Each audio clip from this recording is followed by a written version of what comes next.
It's back to normal with What Happened on My Universe mode. Yep, old school week is over and it's back to normal Monday Night Raw. But we were still continuing Raw's tour of Australasia and we were in Sydney, Australia. There's a non-title contest in the main event between the champ and the former champ, but we start the show off with the Beast Incarnate and former United States champion Brock Lesnar, accompanied by Paul Heyman. He was taking on the Big Red Machine, Kane. And it was Big Bad Brock on the offense to start with a snap suplex, a back suplex. Then he got punched in the face by Kane. Kane clotheslined him. Brock didn't go down, so he had to follow it up with a big boot and a big spinebuster to take him down. Kane then smashed Lesnar with a powerbomb and his signature clothesline from the top rope. He went for another attack, but Brock reversed, hit him with an elbow, hit him with a belly to belly. Paul Heyman looked like he wanted to get involved, but it was too late. Brock was already well on his way and giving Kane a free trip to Suplex City. Brock hit a big power slam on Kane, put him on his shoulders and then nailed an F5. Kane was out for the count. 1, 2, 3. Brock Lesnar a winner.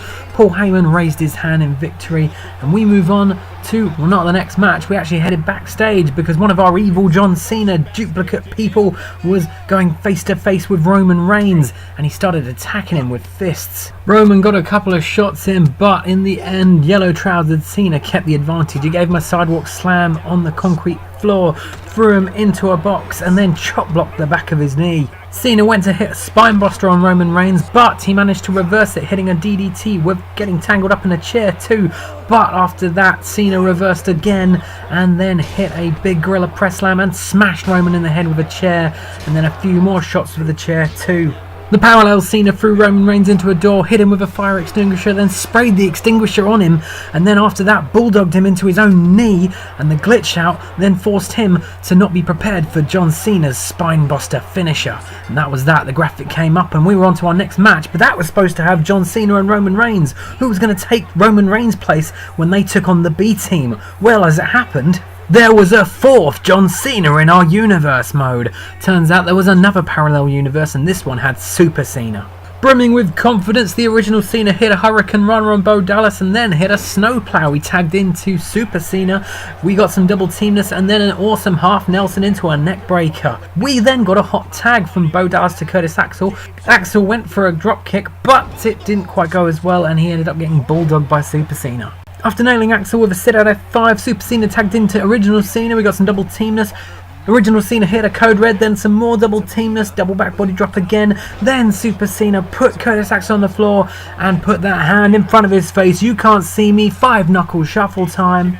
And after hitting that huge move of fury, he waited for Axel to get back up and he just picked him up, put him on his shoulders and drove him back into the mat with an AA or an FU. I'm not sure which era he's from. Either way, Super Cena and John Cena were your winners. They shook hands and we moved on to our next match, which was a tag team contest as Braun Strowman, the United States champion, was teaming with the Lone Wolf Baron Corbin. Pre-shaved hair, doesn't look as good, does he? They were taking on the Bludgeon Brothers. This match began with Braun Strowman throwing Rowan into the corner, giving him a huge corner attack. Then when he got back up, a huge drop kick from the big man. And after a huge punch, he threw Rowan back into the corner. Baron Corbin tried to help out, but Rowan ducked.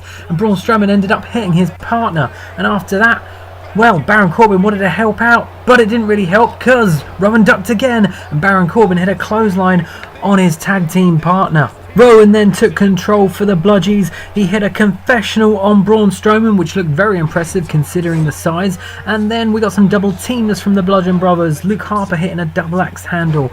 After that, a takedown and a DDT on Braun Strowman. He threw him into the corner. And then a huge clothesline with help from Rowan. That's how you're supposed to do it.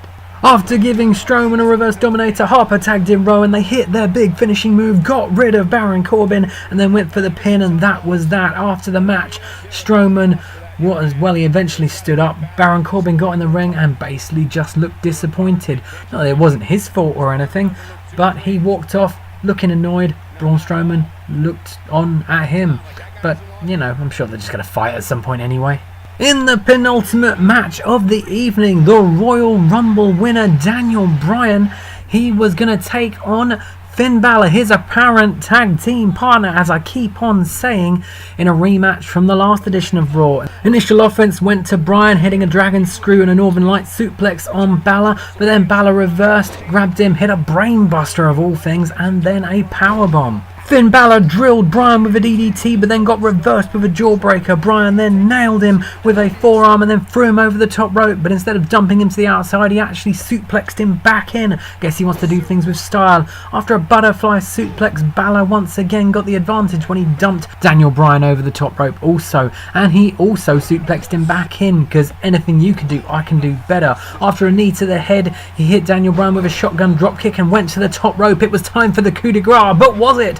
No, Daniel Bryan got out the way, reversed it with an arm wringer and then drop kicked him in the head. Once Balor was up, he got hit in the head again, this time a running knee, and this time it was the end of the match. Finn Balor loses, but after the match apparently he won according to Universe Mode. The cutscene after had his arm raised and then he attacked Daniel Bryan after, so I guess it progresses the storyline. Let's just say Daniel Bryan won and then Finn Balor attacked him after, yeah? Stupid Universe Mode.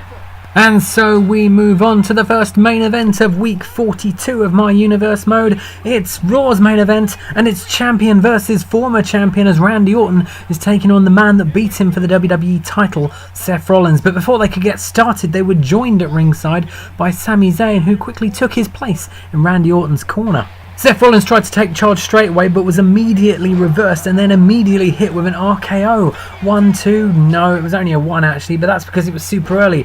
Orton then followed with a backbreaker and a big snap suplex before making the mistake of going to the top rope. He then got reversed. Seth Rollins hit him with a Falcon Arrow and went for a spinning heel kick, but Randy Orton caught him and drilled him with a backbreaker. Randy Orton threw him against the ropes then, but Sami Zayn grabbed his feet, and when he wasn't looking, well, Randy Orton clotheslined him from behind, then hit him with the draping DDT.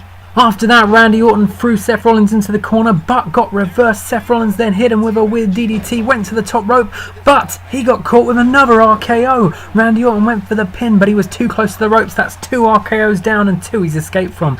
Seth Rollins then escaped once more. He hit Orton with a scoop slam and a side suplex, then rolled him up to hit a schoolboy super kick. He grabbed Orton and nailed him with the ripcord knee. He went for the pin. Will it be a Seth Rollins win? Not yet anyway, because Sami Zayn got on the apron and distracted the ref, and in fury, Rollins attacked the ref, headed to the outside and tried to give Sami Zayn what was coming to him, which turned out to be a float over DDT on the outside. Seth Rollins ran back in the ring, but ran straight into an Orton suplex, and then once Seth Rollins was back on his feet, he was back down because he got hit with a third RKO. This time it wasn't fresh and he wasn't near the ropes, and this time he did not kick out. Randy Orton victorious over the WWE champion. That's it for another What Happened on My Universe Mode. Nitro next. Like and subscribe.